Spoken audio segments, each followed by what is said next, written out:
Hello guys and welcome back to my YouTube channel. In today's video I'm going to discuss about the 2028 no 2028 नहीं 2018 2018 का question paper, ठीक है, family law का, जिसका code है 2003, ठीक है, 3 घंटे का पेपर है, 100 नंबर का है, ठीक है। तो 2018 का पेपर हो गया। हमने 15, 16, 17 हमने 3 साल के प्रीवियस ईयर क्वेश्चन पहले ही देख चुके हैं। जिसने मेरी वीडियोस वो वाली नहीं देखी है वो देख लो, क्योंकि आप एक भी क्वेश्चन वेरी शॉर्ट छोड़ने का तो रिस्क ले ही नहीं सकते। 15 से लेकर 24 तक सारे वेरी शॉर्ट आपको करने हैं। तो एक बार वो तीनों वीडियोस जाके देखो, मैंने लिंक डिस्क्रिप्शन में प्रोवाइड कर दिया है प्लेलिस्ट का। पूरी प्लेलिस्ट को चेक करना है अगर अच्छे नंबर लाने हैं फैमिली लॉ 1 के अंदर। और जितने भी आपके पेपर होंगे ना, जूरिस्प्रूडेंस के, कॉन्ट्रैक्ट के, लीगल के, टैक्सेशन वगैरह के, इन सबके प्रीवियस ईयर क्वेश्चन पेपर मैं प्रोवाइड कर दूंगी, ठीक है। उसके लिए मेरे चैनल को सब्सक्राइब कर लो, वीडियो को लाइक करो और शेयर करो, ठीक है। सो आओ हम बात करते हैं सेक्शन ए के ऊपर, ठीक है। तो ये हो गया सेक्शन ए। इसमें बता देती हूँ मैं, इतना टाइम वेस्ट नहीं करते अपना। 4 नंबर का है, 75 वर्ड्स का है, ठीक है। और करने सारे क्वेश्चन है, 5 क्वेश्चन है, ठीक है। अब एक एक करके क्वेश्चन भी देख लेते हैं हम। देखो आप, क्या कुछ दिख रहा है यहाँ पे? जिसने मेरा तीनों वीडियोस देखी हैं उसको कुछ दिख रहा है? ये दोबारा तीसरी बार आया है क्वेश्चन, ठीक है, तीसरी बार आया है ये वाला क्वेश्चन। देख लेना, वेरी शॉर्ट के अंदर, वेरी शॉर्ट के अंदर शायद ये पहली या दूसरी बार आया है, पहली बार आया शायद वेरी शॉर्ट के अंदर। लेकिन भाई इस पर लॉन्ग क्वेश्चन भी आ चुका है, तो आपको ये वाला क्वेश्चन मिस नहीं करना है, ये वाला क्वेश्चन ज़रूर देखना है, ठीक है। Now this is your second question, rule of Damdupat, ठीक है। And this is your third question. फिर से आ गया ये, तो भाई साहब ये तो वेरी इंपॉर्टेंट क्वेश्चन हो चुका है। इस पर तो जितने स्टार मार्क करने कर लो, चाहे शॉर्ट में आए, चाहे लॉन्ग में आए, चाहे वेरी शॉर्ट में आए, किसी में भी आए, ये क्वेश्चन ज़रूर आएगा। ये बहुत इंपॉर्टेंट एक्ट है, ठीक है। फिर उसके बाद ये वाली डॉक्ट्रिन आ गई, ये डॉक्ट्रिन आपको अच्छे से पढ़नी है। फिर 5th क्वेश्चन आपका ये वाला हो गया, ठीक है। इस तरह से आपके वेरी शॉर्ट क्वेश्चंस हो गए हैं। तो आपको ये सारे क्वेश्चंस को ज़रूर पढ़ना है, क्योंकि वेरी शॉर्ट क्वेश्चंस को पढ़ना बहुत ज़्यादा इंपॉर्टेंट है, क्योंकि ये ज़रूरी नहीं है रिपीट हों, ये आपको सारे के सारे पढ़ने पड़ेंगे, वेरी इंपॉर्टेंट है ये, ठीक है। आओ अब सेक्शन बी को डिस्कस करते हैं, ठीक है। सेक्शन बी में क्या है अपना भाई, 200 नंबर बोल देती हूँ बार बार गलती से, 200 वर्ड्स हैं, ठीक है, और 10 नंबर है, 2 क्वेश्चन अटैम्प्ट करने हैं, ठीक है। उसमें 6th क्वेश्चन क्या है, हिंदू मैरिज इज, ओके, इसमें इतना ही आ पा रहा है। नेक्स्ट स्लाइड देखते हैं। हिंदू मैरिज इज, ठीक है,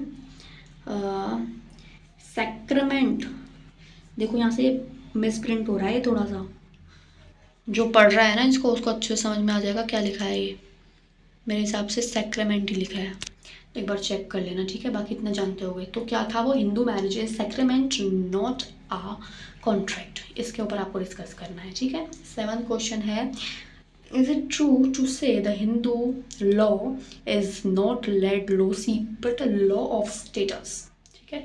ये इंपॉर्टेंट क्वेश्चन है, एक बार इसे देख लेना, ठीक है। फिर है आपका 8th question, what are the essential condition for a valid Hindu adoption, who can take child in adoption, ठीक है। अडॉप्शन बहुत बार आ गया है भाई, ये भी देख लेना। नाउ हम बात करेंगे सेक्शन सी के ऊपर, ठीक है। सेक्शन सी, इसमें आपका 20 नंबर का एक क्वेश्चन, 3 क्वेश्चन अटैम्प्ट करने। और जैसे कि हर बार बताती हूँ कि 6 पेजेस से कम का लिखने का रिस्क मत लेना, बता रही हूँ मैं। 6 पेजेस से ज़्यादा लिख देना, लेकिन कम का तो सोचना भी मत। 20 नंबर का क्वेश्चन है, 6 पेज से कम क्या ही लिखोगे भाई, ठीक है। 6 पेज का लिखना है ज़रूर। 9th क्वेश्चन है इसमें, 9th क्वेश्चन पे बात करते हैं अब हम।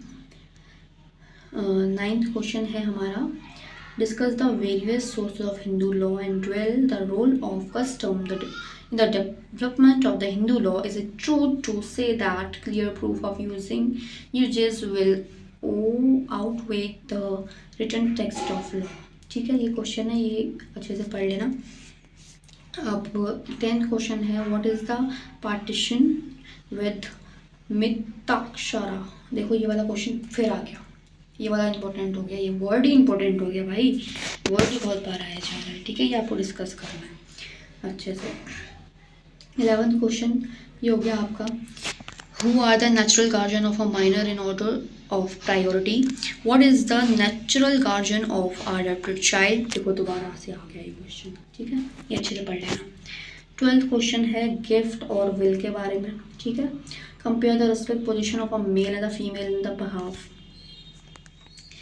ठीक है, ये वाला क्वेश्चन पढ़ लेना। और now the 13th question is name the ground of divorce available in Hindu marriage act 1955। फिर आ गया भाई, अब डिवोर्स भी आ गया, ये भी आ गया, तो ये वाला क्वेश्चन भी आप ज़रूर कर लेना। आप अगर सारे क्वेश्चन नोट कर रहे हो ना एक एक करके, तो आपको एट द एंड सारा कंक्लूजन मिल जाएगा कि कौन सा क्वेश्चन ज़्यादा रिपीट हुआ है, फिर आपको ज़्यादा टेंशन लेने की ज़रूरत नहीं पड़ेगी। और I am giving you 100% assurance कि जो क्वेश्चंस रिपीट होते हैं बार बार, वो क्वेश्चंस 100% आते हैं। 2025 में वो वाले क्वेश्चन 100% आएंगे। जो 2025 के पेपर को मिला के जो क्वेश्चन सबसे ज़्यादा रिपीट हुए हैं वो 2026 में ज़रूर आएंगे। So this is how the algorithm works of every university of every exam, either it is UPSC और SSC। Okay, so you have to focus on previous year question paper. ये मैंने कर दिया, इसके बाद मैं और सारे क्वेश्चन पेपर्स के ऊपर वीडियो बना दूंगी, आपको सारे क्वेश्चन पेपर मिल जाएंगे, ठीक है। आपको एक एक को राइट डाउन करना है क्वेश्चन को, जिससे आपको रिपीटेड क्वेश्चन का पता चल सके। बाकी लास्ट में जब सारे कंप्लीट हो जाएंगे 2024 तक, फिर मैं आपको एक इंपॉर्टेंट क्वेश्चन पे वीडियो बना के दे दूँगी, ठीक है। तो आपको सारे पेपर्स आपको खुद भी एनालाइज करने हैं, क्या पता मेरे से गलती हो जाए। So you just have to focus for that, you have to work for your own too. Okay, मैं तो करूँगी ही, मेरे को भी आपको क्वेश्चन पेपर लास्ट में दे दूँगी इंपॉर्टेंट वाले, अगर पॉसिबल हो पाता है तो, क्योंकि मेरे भी एग्जाम्स हैं। Okay, thank you so much for watching the video. I hope you like the video. Please subscribe my channel for more such videos. Thank you so much, bye bye.